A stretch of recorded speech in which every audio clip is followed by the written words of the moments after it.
Morning, my name is Kelly Akina, and I am the physician that's going to diagnose Gia Laranji, in this case versus Maryland.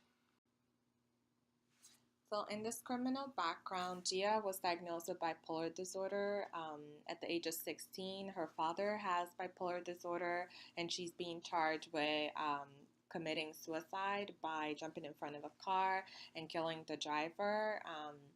And so she's being charged with involuntary manslaughter, and her sentence is up to 10 years in prison. There are two types of bipolar disorder, bipolar 1 and bipolar 2.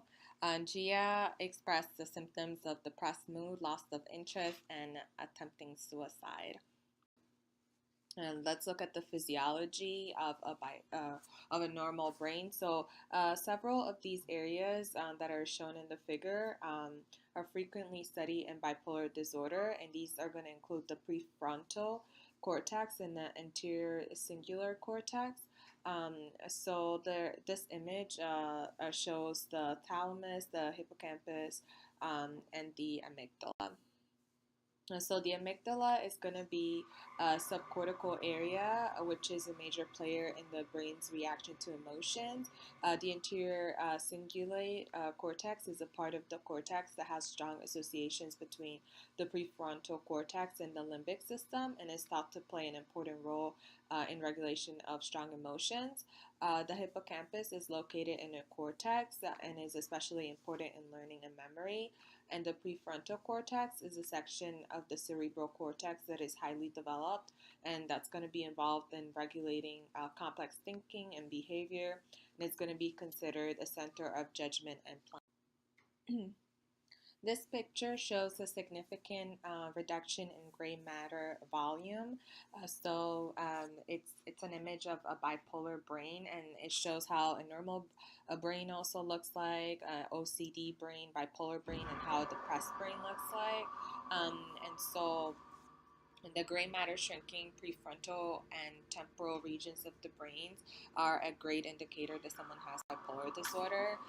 In this picture, there's a view of the normal brain with a patient, in contrast with a patient who has a bipolar disorder, and they have enlarged ventricles. And so the bright white spots of the hyperintensity is going to be associated with the bipolar illness. Um, and now let's look at this other figure here that's gonna again show how there's a gray matter reduction in the frontal brain regions, which is gonna be involved in self-control.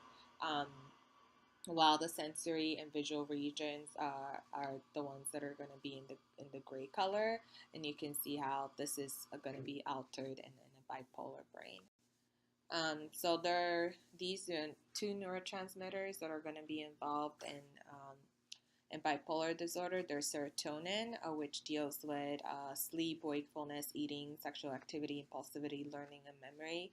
And so abnormal functioning of brain circuits that involve serotonin as a chemical messenger that are going to contribute to bipolar. The other neurotransmitter is dopamine, and that is going to regulate the pleasure and reward emotional pathway. But when it's disrupted in patients, normally they get symptoms of psychosis and schizophrenia. Leah Lorangi should be acquitted for her crime due to her mental illness. These are my references, and thank you very much.